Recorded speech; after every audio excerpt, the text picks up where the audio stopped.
Hello friends, आज मैं आपके साथ इकोनॉमिक्स का एक और टॉपिक लेके आया हूँ और टॉपिक का नाम है four sector model of circular flow of income या सिंपली इसको फोर सेक्टर मॉडल भी कहा जाता है। शुरू करने से पहले बता दूं कि चैप्टर का नाम है सर्कुलर फ्लो और इस चैप्टर के सारे लिंक्स आपको इस वीडियो की डिस्क्रिप्शन में मिल जाएंगे। ठीक है, और आपने जिस हिसाब से पेपर में लिखना है मैंने उसी हिसाब से ये चीज़ लिखी हुई है। बट आपको फोर सेक्टर मॉडल समझने के लिए एक बार थ्री सेक्टर मॉडल की वीडियो देखनी पड़ेगी, जिसका लिंक आपको इस वीडियो की डिस्क्रिप्शन में मिल जाएगा। ठीक है, तो चलिए शुरू करते हैं। अ four sector model comprises house hold sector, या सिंपली हम हाउस होल्ड कह सकते हैं, firms, government and rest of the world sector. तो इसमें थ्री सेक्टर मॉडल समझना बहुत जरूरी है, क्योंकि थ्री सेक्टर मॉडल में ही एक चीज ऐड कर देते हैं या एक सेक्टर ऐड कर देते हैं, rest of the world sector, तो ये फोर सेक्टर मॉडल बन जाता है। It is also known as open economy model, इसको एक ओपन इकोनॉमी मॉडल भी कहा जाता है। ठीक है, तो चलिए शुरू करते हैं। सबसे पहले मैं इसको जूम आउट कर देता हूँ। थ्री सेक्टर मॉडल में ये सारी चीजें सेम थी, बस ये rest of the world sector add कर देंगे तो फोर सेक्टर मॉडल बन जाता है।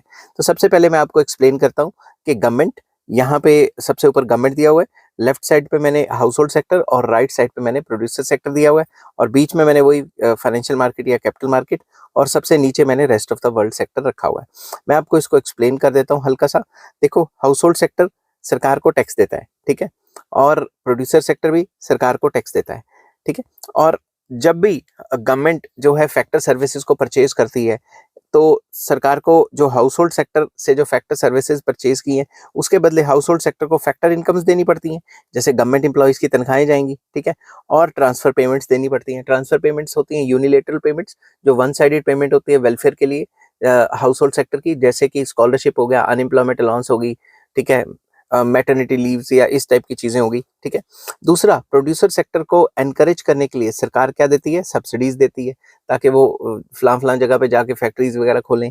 और सरकार जो भी प्रोड्यूसर सेक्टर से परचेज करती है, उसके बदले सरकार प्रोड्यूसर सेक्टर को क्या देती है, गवर्नमेंट परचेजेस या गवर्नमेंट कंजम्पशन एक्सपेंडिचर दे देती है। ठीक है, तो उसके बाद अगर हम देखें, ये जो प्रोड्यूसर सेक्टर और हाउस होल्ड सेक्टर है, इनके आपस में वही रिलेशन रहेंगे जो मैंने टू सेक्टर मॉडल में एक्सप्लेन किए हूँ आपको पिछली वीडियोस में। जैसे कि जो हाउस होल्ड सेक्टर है, वो अपनी सर्विसेज या फैक्टर सर्विसेज प्रोड्यूसर सेक्टर को देगा, उसके बदले प्रोड्यूसर क्या देगा, फैक्टर इनकम्स या फैक्टर पेमेंट्स देगा हाउस होल्ड सेक्टर को। ठीक है, अब जो हाउस होल्ड सेक्टर है, वो प्रोड्यूसर सेक्टर से गुड्स एंड सर्विसेज खरीदता है, उसके बदले उसको क्या देता है, payment for goods and services या कंजम्पशन एक्सपेंडिचर देता है। ठीक है, अब इसमें एक जो नई चीज ऐड हुई है वो ध्यान से समझना, rest of the world sector. Rest of the world sector क्या करता है, क्या नहीं करता, ध्यान से देखना। अब हाउस होल्ड सेक्टर के पास जो भी फॉरेन रेमिटेंसेज आते हैं, वो हाउस होल्ड सेक्टर के पास जाते हैं। हाउस होल्ड सेक्टर से जितने भी बंदे बाहर गए हुए हैं घूमने कह रहा हूँ, नौकरी करने या बाहर सेटल हुए पड़े, वो अपने घरों में पैसे भेजते हैं, तो वो फॉरेन रेमिटेंसेज होगी। ठीक है, अब हाउस होल्ड सेक्टर जितना भी बाहर से सामान मंगवाता है, इंपोर्ट करता है बाहर के गुड्स को, वो पैसा कहाँ जाता है, rest of the world sector में। तो rest of the world sector के पास पैसा क्या जाता है, पेमेंट्स फॉर इंपोर्ट्स। जितने भी इंपोर्ट्स हाउस होल्ड सेक्टर करता है, उसके पैसे rest of the world sector को जाते हैं। ठीक है, अब दूसरी बात, हमारा जो प्रोड्यूसर सेक्टर है, वो बाहर एक्सपोर्ट भी तो करता है ना। जब एक्सपोर्ट करेगा तो उसके पैसे कहाँ जाएंगे, प्रोड्यूसर सेक्टर को।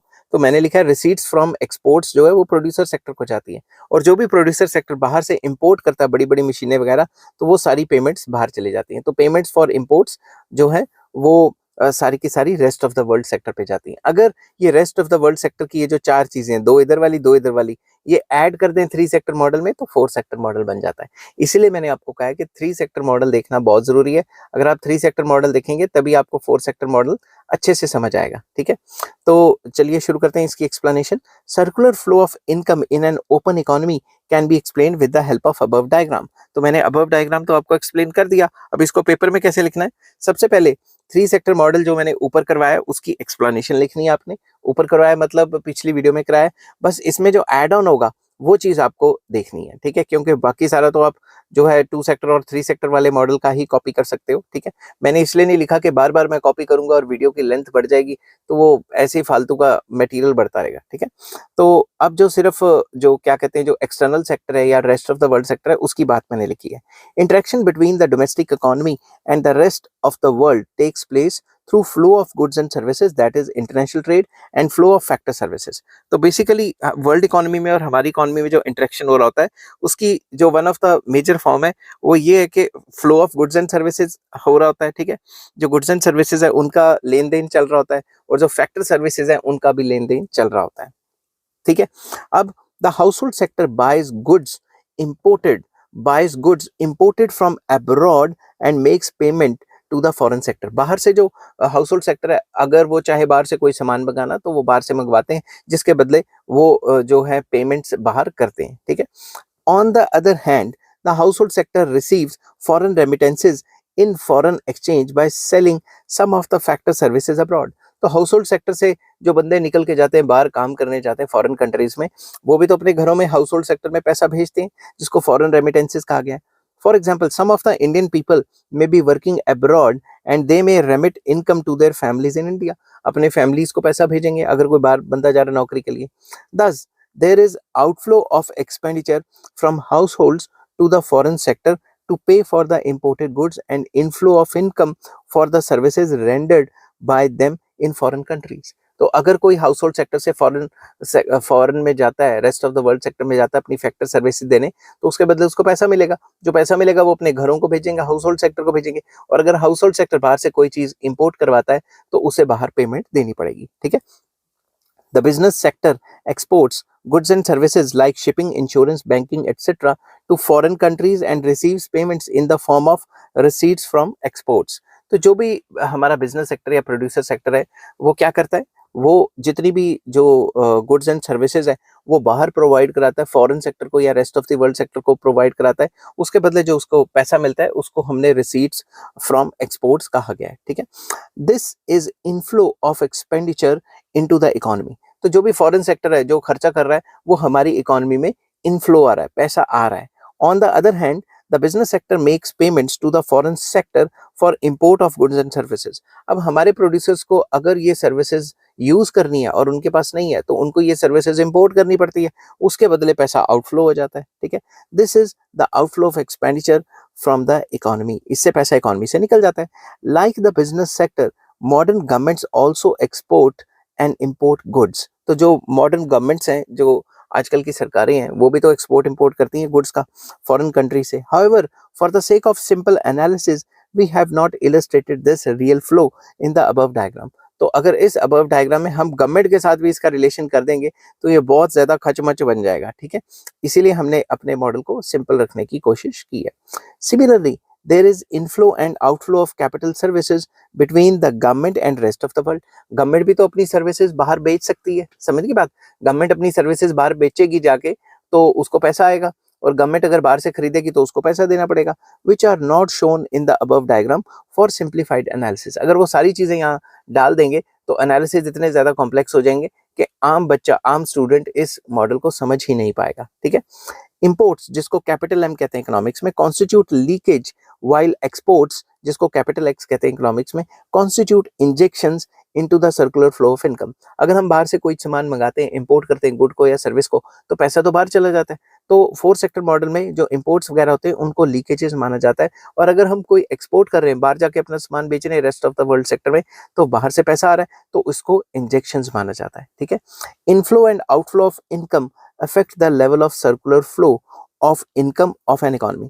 तो ये जो इनफ्लो हो रहे हैं या एक्सपोर्ट इंपोर्ट हो रहे हैं, सिंपल वर्ड्स में इनफ्लो और आउटफ्लो हो रहे हैं एक्सपोर्ट इंपोर्ट की वजह से, इससे भी सर्कुलर फ्लो के लेवल को असर पड़ता है। If the inflow of income is equal to the outflow of income, the level of circular flow of income would remain unaffected, because contraction of income due to outflow of income would be offset by the expansion of income resulting from inflow of income from abroad। तो अगर जितना भी बाहर से पैसा आ रहा है और जितना भी यहाँ से बाहर पैसा जा रहा है, अगर वो दोनों के दोनों बराबर हैं तो सर्कुलर फ्लो का लेवल सेम रहेगा। अगर बाहर से ज्यादा पैसा आ रहा है, यहाँ से हमारी कंट्री से बाहर कम जा रहा है, तो सर्कुलर फ्लो बढ़ जाएगा। और अगर यहाँ से पैसा बाहर फॉरेन कंट्री में ज्यादा जा रहा है और फॉरेन कंट्री से इंडिया में काफी कम आ रहा है, तो जो लेवल ऑफ सर्कुलर फ्लो है वो कम हो जाएगा, ठीक है। ये बातें आपको दिमाग में रखनी पड़ेंगी। The equilibrium condition of circular flow of income in a four sector open economy model is that savings plus taxes जो गवर्नमेंट लगाती है प्लस जो भी हम इंपोर्ट्स करते हैं should be equal to investment जो सरकार जो प्राइवेट सेक्टर या सरकार भी कर सकती है, प्लस गवर्नमेंट एक्सपेंडिचर जो सरकार खर्चा करती है, प्लस एक्सपोर्ट्स। अगर ये दोनों लेफ्ट हैंड साइड और राइट हैंड साइड बराबर है तो जो सर्कुलर फ्लो का लेवल है 4 सेक्टर मॉडल में वो सेम रहेगा। Savings plus taxes plus imports are the total withdrawals और leakages from the circular flow, while investment plus government expenditure plus exports are the total injections into the circular flow of income। तो ये चीज आपको याद रखनी है कि जो लीकेजेस हैं और जो इंजेक्शंस हैं ये अगर आपस में बराबर रहेंगे तो जो लेवल ऑफ सर्कुलर फ्लो है वो सेम रहेगा। अगर लीकेजेस ज्यादा होगी और इंजेक्शंस कम है, सर्कुलर फ्लो कम होता रहेगा, और अगर लीकेजेस कम है और इंजेक्शंस बहुत ज्यादा है तो फिर सर्कुलर फ्लो का लेवल बढ़ जाएगा या नेक्स्ट लेवल पे पहुंच जाएगा। ठीक है, तो आई होप ये वीडियो आपको पसंद आई होगी, और अगर पसंद आती है तो please like share and subscribe. इस चैप्टर का नाम था सर्कुलर फ्लो और इस चैप्टर के सारे लिंक्स आपको इस वीडियो के डिस्क्रिप्शन में मिल जाएंगे। नेक्स्ट टॉपिक मैं डिस्कस करूंगा importance of circular flow of income. ये जो सर्कुलर फ्लो ऑफ इनकम है ये इतना इंपॉर्टेंट क्यों है, इसके सिग्निफिकेंस क्या है, ये चीज डिस्कस करेंगे। Till then take care, bye bye.